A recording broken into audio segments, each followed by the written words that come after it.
ഭക്ഷണം കഴിക്കാം. വിശപ്പില്ല മോളെ. അങ്ങനെ പറഞ്ഞ എങ്ങനെയാ സാർ? പനി കഴിഞ്ഞതല്ലേ ഉള്ളൂ. വിശന്നിരുന്നാ പിന്നെയും പനി വരും. വല്യച്ഛന് പനി വന്നാ ഞാൻ കരയും. ഞാനും കഴിക്കില്ല ഭക്ഷണം. അപ്പൊ എനിക്കും പനി വരും. എന്നെ ഹോസ്പിറ്റലില്. അങ്ങനെയൊന്നും പറയല്ലേ, വിഷ്ണു അച്ഛന് സങ്കടാവില്ലേ? അപ്പൊ വല്യച്ഛന് പനി വന്ന് ഹോസ്പിറ്റലിൽ കിടക്കുമ്പോ എനിക്ക് സങ്കടം വരില്ലേ? എന്നാ കഴിക്കേ.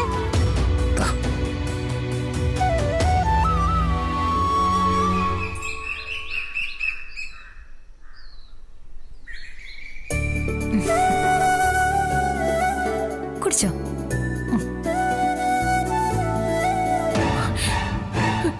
അതെ, ആരെങ്കിലും കണ്ടോ? പൊന്നി, പൊന്നി, പൊന്നി, പറയ്, ആരെങ്കിലും കണ്ടോന്ന്? എന്താ സത്യമേ? രാഘവേട്ടന്. അച്ഛനോ? അച്ഛനെന്ത് പറ്റി? കാണാനില്ല. ഈ വീട്ടിൽ ഇനി തിരയാൻ ഒരു ഇടമില്ല.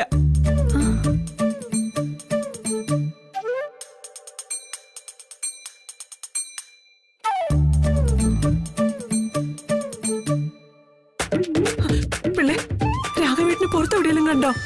ഇല്ല സത്യമ്മേ, പുറത്തെവിടേക്കും പോയിട്ടില്ല. പുറത്ത് ഞാനുണ്ടായിരുന്നല്ലോ.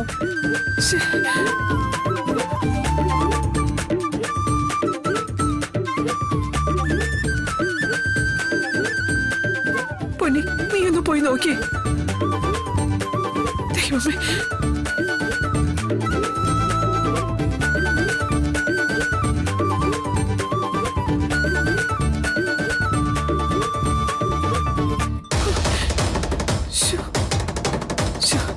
വയ്യാതിരിക്കുന്ന മനുഷ്യന് ഇതെങ്ങോട്ട് പോയോ എന്തോ. രാഘവേട്ടാ, രാഘവേട്ടാ, രാഘവേട്ടാ.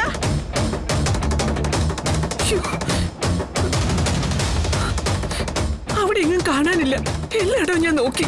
വീട് മുഴുവൻ നോക്കിയ സത്യമേ? അമ്മയെ നന്നായി അഭിനയിക്കുന്നുണ്ടല്ലോ. നോക്കിന്ന് ഞാൻ പറഞ്ഞില്ലേ. പോലീസിനെ വിവരം അറിയിച്ചാലോ?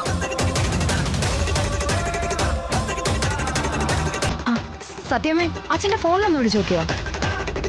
ഞാനത് ഓർത്തില്ലേ. മോളെ, നിന്റെ ഫോണിങ് എടുത്തോണ്ട് വാ പെട്ടെന്നാട്ടെ. ചെല്ല്.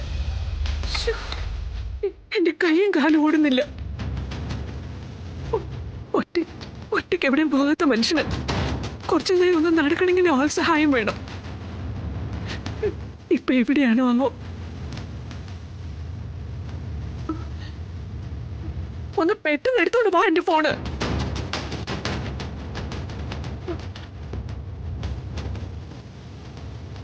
ഇതാ സത്യമേ ഫോൺ.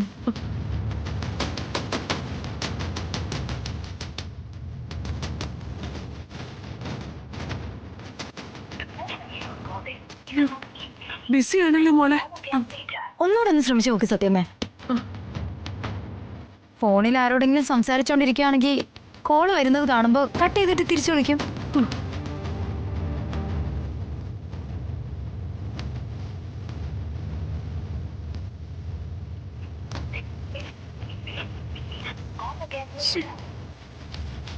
ഇപ്പോഴും ബിസി ആണല്ലോ.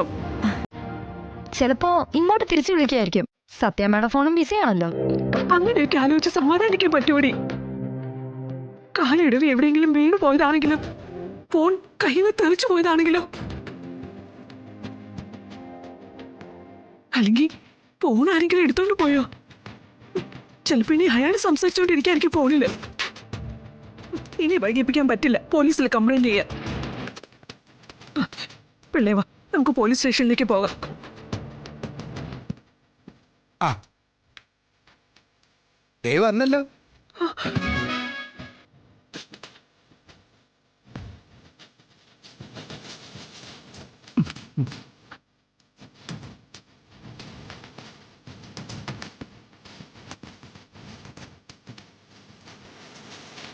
അതെ, ഒന്നും പറ്റിയില്ലല്ലോ.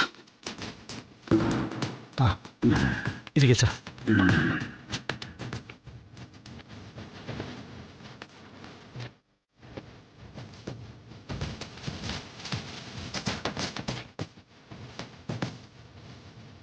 ഒന്നും പറ്റിയില്ലല്ലോന്ന്. എനിക്കെന്ത് പറ്റാനാ പറഞ്ഞേ? ഞാൻ എന്തുമാത്രം പേടിച്ചു എന്നറിയോ? ടെൻഷൻ കയറി എനിക്ക് എന്തെങ്കിലും സംഭവിച്ചു പോയിരുന്നെങ്കിലോ? എന്തിനാ ഭാമേ? വെറുതെ മറ്റുള്ളവരെയൊക്കെ പേടിപ്പിച്ചിട്ട്. രാഘവനറിയില്ല എന്റെ നെഞ്ചിലുണ്ടായ പിടപ്പ്. എങ്ങോട്ടാണ് അച്ഛനെ കൊണ്ടുപോയത്? അല്ല, എന്നും പുലർച്ചെ കുറച്ചു നേരം ശുദ്ധവായു ശ്വസിച്ച് നടക്കുന്നത് നല്ലതാണെന്ന് വൈദ്യര് പറഞ്ഞില്ലേ സത്യമേ? ആ ഞരമ്പിലെ രക്തയോട്ടം കൂടിയ വേഗം ഫലം കാണുമെന്നും പറഞ്ഞില്ലേ? എന്നാലും നിനക്ക് എന്നോട് ഒരു വാക്ക് പറഞ്ഞിട്ട് കൊണ്ടുപോകാറുന്നില്ലേ? 15 മിനിറ്റിനുള്ളിൽ ഒരു ആയുസിന്റെ പേടിയാണ് ഞാൻ പേടിച്ചത്.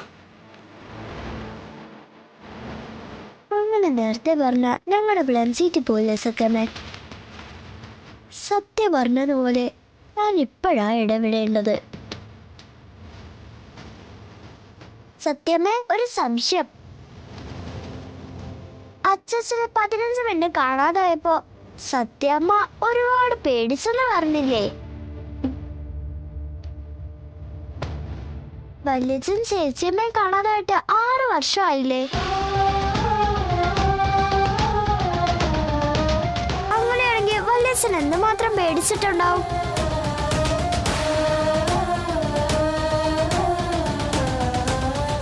വല്യച്ഛന് മാത്രം എന്താ സങ്കടമില്ലേ? വല്യച്ഛന് സത്യമ്മയെ പോലെയല്ലേ? വല്യച്ഛന് ഹൃദയമില്ലേ സത്യമ്മേ?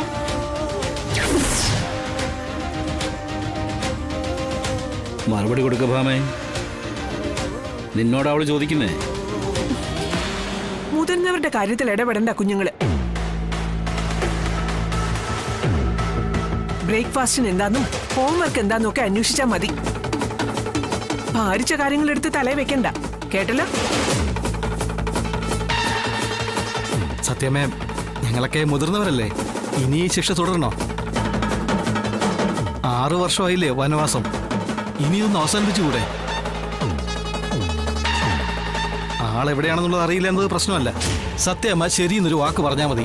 ഈ ലോകത്തിന്റെ ഏത് കോണിലാണെങ്കിലും ഞാൻ അന്വേഷിച്ച് കണ്ടുപിടിച്ച് കൊണ്ടുവരാം. അത്രയൊന്നും ബുദ്ധിമുട്ടുണ്ട് രോഹിത്തെ.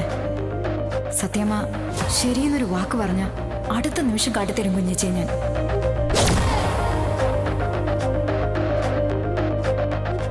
പിന്നെ നമുക്ക് എല്ലാവർക്കും കൂടി ഈ വീട്ടിൽ സന്തോഷമായിട്ട് ജീവിക്കാം. സത്യമ്മ നോ പറഞ്ഞ ഞാനായിട്ട് അതിന് മുതിരില്ല.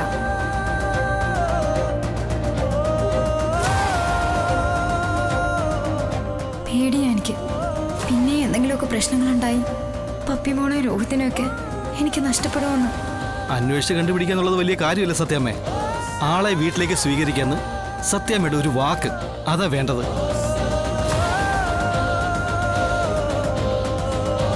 ഒന്ന് സമ്മതിക്കണ്ട ഭാമേ. ഇനി എന്തിനായി പിടിവാശി? രാഘവേട്ട, മടക്കിക്കൊണ്ടുവരാൻ പറയുന്ന ചേച്ചിയമ്മയെ ഈ കുഞ്ഞ് കണ്ടിട്ട് പോലും ഇല്ല. അവളുടെ കാര്യത്തിൽ ഞാൻ എടുത്ത തീരുമാനം ശരിയായിരുന്നു എന്ന് തന്നെ ഞാൻ ഇപ്പോഴും ഉറച്ചു വിശ്വസിക്കുന്നത്. എന്റെ വിഷ്ണുവിന് ചേർന്ന പെണ്ണല്ലായിരുന്നു അവള്. ചേച്ചിയമ്മ വല്യച്ഛന് ചേർന്ന ആളല്ലെങ്കിൽ വല്യച്ഛൻ എന്തിനാ ചേച്ചിയമ്മയെ ഓർത്ത് എപ്പോഴും സങ്കടപ്പെടുന്നത്? ദേ, ചെറിയ വായില് വലിയ വർത്തമാനം പറഞ്ഞാലുണ്ടല്ലോ എന്റെ കയ്യിൽ നിന്ന് കൊണ്ടു നീ. ഭാമേ, മുട്ടയെന്ന് വിരിഞ്ഞില്ല, അതിനു മുമ്പ് കല്യാണം കഴിപ്പിക്കാനും കൂട്ടിയിണക്കാനും ഒക്കെ തുടങ്ങി നീ. ഭാമേ, ഈ കുഞ്ഞിനോട് നീ രാഘവേട്ട, കുഞ്ഞാണെങ്കിൽ കുഞ്ഞിന്റെ സ്ഥാനത്ത് ഇരിക്കണം. അതിനു പകരം സത്യഭാമയെ ചോദ്യം ചെയ്യാൻ വന്നാലുണ്ടല്ലോ ഇങ്ങനെയുള്ള ചുട്ട മറുപടി അവൾക്ക് കൊടുത്തെന്നിരിക്കും. എല്ലാവരോടും കേൾക്കാൻ വേണ്ടി തന്നെ പറയാ. ശാലിനിയുടെ കാര്യത്തിൽ ഇനിയൊരു പുനഃപരിശോധന ഇല്ല.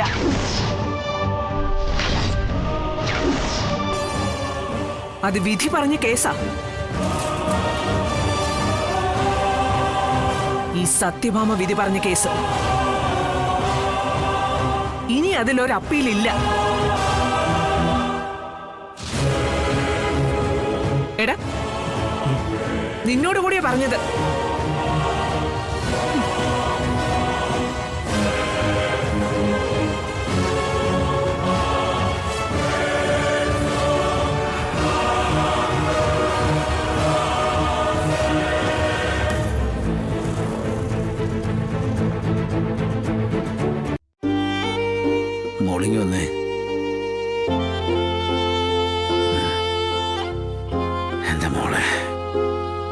സാരമില്ല കേട്ടോ.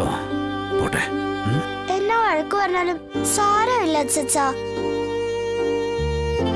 സത്യമ്മ ചേച്ചിയമ്മ തിരിച്ചു വിളിച്ചാ മതിയായിരുന്നു. എന്റെ മോളെ.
ശാലിനിയുടെ കാര്യത്തിൽ ഇനി ഒരു പുനഃപരിശോധന ഇല്ല. ഇനി അതിലൊരു അപ്പീലില്ല.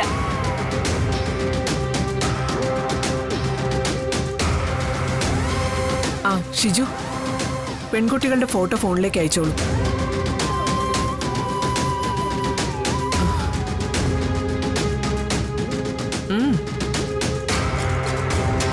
ആ റേഞ്ച് ഏതാണെന്ന് അറിയാലോ. സത്യഭാമയുടെ മകനുള്ള ആലോചനയാ.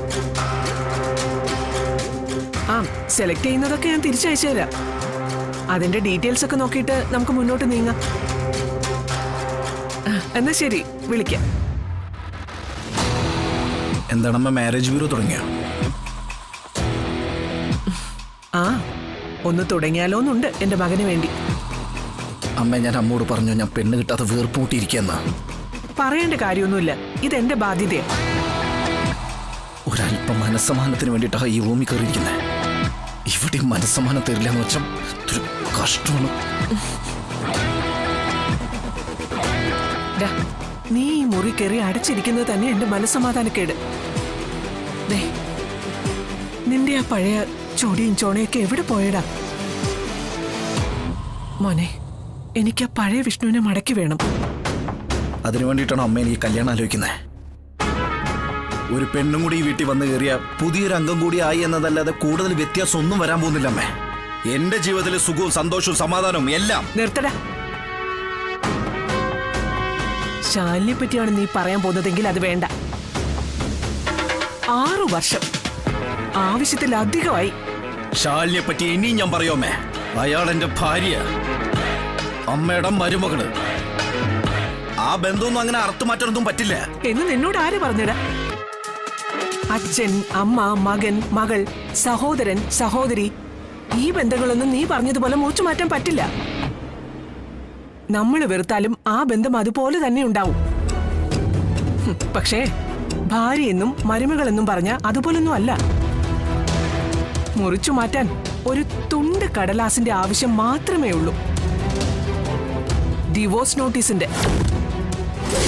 അമ്മേ, ഞാനത് തീരുമാനിച്ച കഴിഞ്ഞടാ. ഞാൻ അതിന് ഒരിക്കലും സമ്മതിക്കില്ല. ഇതെന്റെ ജീവിതമാ. നീ ഇത് തന്നെ പറയുന്ന എനിക്കറിയായിരുന്നു. ഒന്നും നിന്നെ ഞാൻ അടിച്ചേൽപ്പിക്കുന്നില്ല. പക്ഷേ എല്ലാ കാര്യങ്ങൾക്കും ഒരു തീർപ്പ് വേണമല്ലോ. ഈ വീട്ടിലെ ഏറ്റവും കൊച്ചുകുട്ടിയുടെ മുന്നിൽ പോലും ഈ സത്യഭാമയെ വില്ലെത്തി. വല്യച്ഛനെയും ചേച്ചിയമ്മയും ഒന്നിച്ച് ജീവിക്കാൻ സമ്മതിക്കാത്ത ആള്. ശാലിനിയെ തിരികെ വിളിക്കാൻ, എന്റെ മേൽ സമ്മർദ്ദം ചെലുത്താൻ എന്റെ ഭർത്താവ് അടക്കമുള്ളവരുടെ ഒളി നാടകങ്ങൾ. വേണ്ട, ഇനി അതെല്ലാം അങ്ങ് നിർത്താം. ശാലിനിയെ മടക്കി വിളിച്ചോ.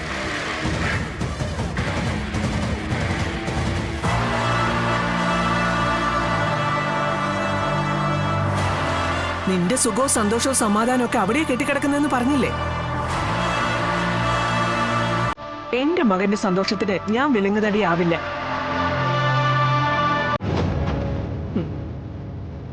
പക്ഷെ ഒരു ഉപാധിയുണ്ട്. ഈ വരുന്ന അമാവാസി വരെ അത്രയുള്ളൂ സമയം. അതിനുള്ളിൽ ശാലിനിയെ കണ്ടെത്തി നീ എന്റെ കൺമുമ്പിൽ കൊണ്ടുവന്ന് നിർത്തണം. സമയപരിധി കഴിഞ്ഞ പിന്നെ ജീവിതത്തിൽ ഒരിക്കലും ശാലിനിയെ സ്വീകരിക്കാൻ ഞാൻ തയ്യാറല്ല. നിന്നെ കൊണ്ടും അത് സാധിക്കില്ല. കാരണം പിന്നീട് മറ്റൊരു പെണ്ണിന്റെ ഭർത്താവായിരിക്കും നീ. എന്ന് വെച്ചാൽ ഈ അമാവാസിക്കുള്ളിൽ നിനക്ക് ശാലിനിയെ കണ്ടെത്താനായില്ലെങ്കിൽ അവൾക്കുള്ള ഡിവോഴ്സ് പേപ്പറിൽ ഒപ്പിട്ട് തരേണ്ടി വരും നീ. എന്നിട്ട് മറ്റൊരു പെണ്ണിനെ കല്യാണം കഴിക്കും. എന്താടാ, വെല്ലുവിളി ഏറ്റെടുക്കാൻ തയ്യാറുണ്ടോ? ദേ, എന്റെ സമ്മതത്തോടെ ശാലിനിയെ സ്വീകരിക്കാനുള്ള ഏക അവസരമായത്.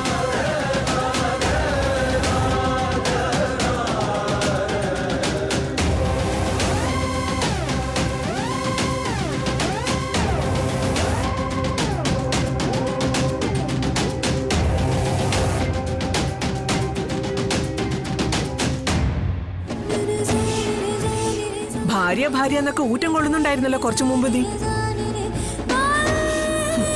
എന്താടാ, സ്വന്തം ഭാര്യ എവിടെയാണെന്ന് കണ്ടെത്താൻ 15 ദിവസത്തിൽ കൂടുതൽ വേണോ? ഞാൻ തയ്യാറാണ്. ഈ ലോകത്തെ ഏതു കോണിലായാലും ഞാൻ ശാലിനിയെ കണ്ടെത്തും. ആ ആത്മവിശ്വാസത്തിന് ഒരു സല്യൂട്ട്. 6 വർഷം നിനക്ക് വിവരമൊന്നുമില്ലാതിരുന്ന ഭാര്യയെ നീ ഈ കുറഞ്ഞ ദിവസത്തിനുള്ളിൽ കണ്ടെത്തും. കണ്ടെത്തുമേ. എനിക്ക് ആത്മവിശ്വാസമുണ്ട്. എനിക്കുണ്ടടാ ആത്മവിശ്വാസം.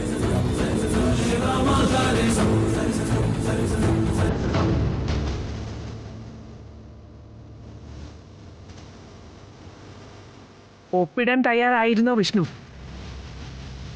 ഡിവോഴ്സ് പേപ്പറുകളെല്ലാം റെഡിയാക്കി വെച്ചിരിക്കുക.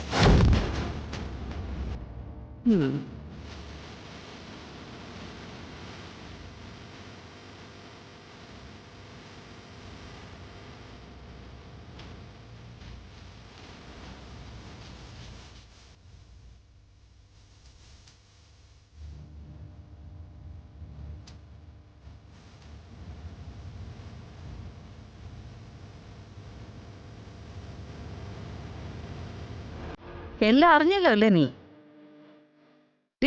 നിന്റെ ഭർത്താവിന് പെണ്ണാലോചിക്കുന്നു. അത് മുടക്കാൻ ശ്രമിച്ചുകൊണ്ടിരിക്കുന്നത് നിന്റെ മോളും. നിന്നെ ആ വീട്ടിലേക്ക് തന്നെ തിരികെ എത്തിക്കാനുള്ള ഐഡിയ പറഞ്ഞു കൊടുക്കുന്നത് നിന്റെ രണ്ടാമത്തെ മോളും. ഓ, അവർക്കറിയില്ലല്ലോ രണ്ടാളും നിന്റെ തന്നെ മക്കളാണെന്നും തിരഞ്ഞുകൊണ്ടിരിക്കുന്നത് നിന്നെയാണെന്നും. അമ്മേ, സത്യം എങ്ങാനും കേട്ടാ? ഈ 6 വർഷം ഞാൻ ഇവിടെ നിന്ന് മാറി നിന്നത് അമ്മ തമിഴ്നാട്ടിൽ പോയി ഹോട്ടൽ നടത്തിയതൊക്കെ എന്തിനാ? എല്ലാം ഇപ്പം വെറുതെ ആവും. അമ്മേ, പപ്പി എന്റെ മോളല്ല, അവള് ശ്യാമയുടെയാ.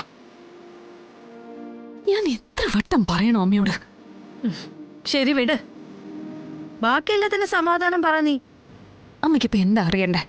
എടി, നീ ഇനി എന്താ ചെയ്യാൻ പോകുന്നതെന്ന് എനിക്ക് അറിയേണ്ടത്. ഞാൻ പ്രത്യേകിച്ചൊന്നും ഇപ്പൊ ചെയ്യാൻ പോകുന്നില്ല. ഇതുവരെ എന്തൊക്കെ ചെയ്തോ അത് തന്നെ ഇനി അങ്ങോട്ടും തുടരും. ഓ, അപ്പൊ സത്യാമ്മ ഇതുവരെ ചെയ്തോണ്ടിരുന്നതൊക്കെ തന്നെ തുടരട്ടെ എന്ന് അല്ലേ? അമ്മേ, സത്യമ്മയുടെ കാര്യം സത്യമ്മയല്ലേ തീരുമാനിക്കുന്നേ?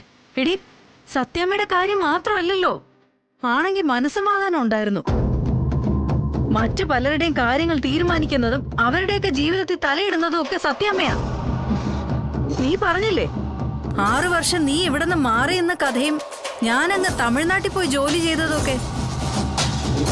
അതൊക്കെ ഈ പറഞ്ഞ സത്യാമ്മ കാരണമാ. അതേ സത്യാമ്മ കാരണം ഞാൻ ഇങ്ങോട്ട് മടങ്ങി വന്നതെന്നും അമ്മ മറന്നു. ഇടി, അത് സത്യാമ്മ അറിയുന്നുണ്ടോ? അവർക്ക് വേണ്ടി ഒരുപാട് കാര്യങ്ങൾ നീ ചെയ്തിട്ടുണ്ട്, ഇനിയും ചെയ്യും. അതിൽ ഒരെണ്ണം അവർക്കറിയാവോടി മോളെ.